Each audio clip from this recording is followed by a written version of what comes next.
Lafomba vahoafa tanteraka kosa indray ho an'ny fiaramentany mpiasa-panjakana malagasy na ny F3FM ny maromana kokoa dia tsy ny fanondrotana eo amin'ny isanjato na ny pourcentage amin'ny karama mpiasa-panjakana no zava-dehibe fa ny fampitoviana ilay antsoina hoe grille indiciaire. Io hatrany moa no tokony ampiarina raha ny fanazavana nentina tompona andraikitra ao anatin'izany fikambanana ny mpiasa-panjakana izany.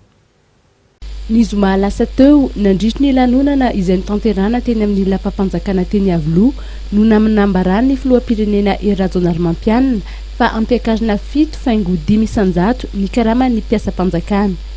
Efa niantso ny filoham-pirenena sy ny praiministra ny mpandrindra ny fiarametan'ny mpiasa-panjakana malagasy ilazana fa tsy mety ho azy ireo ny fampitomboana ny karama amin'ny isanjato.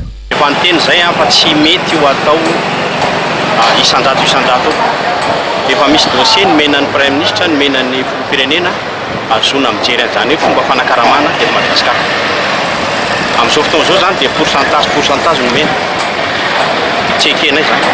Zay efa niteny fa tsy anaiky an'io ary tsy anaiky an'io hatramin'ny farany. Ary efa niteny tamin'izay tamin'ny herinandro ambony fa tokony efa ampiresaka aloha. Nefa ny zavatra miseho dia miala tsiny ka miteny an'ity teny vahiny kely ity hoe misous-estime ny mpiasa-panjakana ny fanjakana.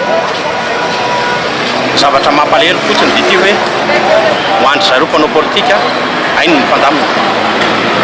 Mamorona karama maro omena mpanao politika izy fa tsy mijery kosa ny mpiasa eto Madagasikara. Miteteza mita aza anisan'ny tsy tia miteteza mita. Miteteza mita aza na vita kely ianao ohatrany tsy mihaino mihitsy. Ny takin'ny F3M hatrizay moa dia ny fampitoviana ny grille indiciaire sy ny valeur ny point d'indice. Ampitoviana ny grille indiciaire sy ny valeur na point d'indice satria misy mitovy diplôma, mitovy kategoria samy hafa ny indisiny.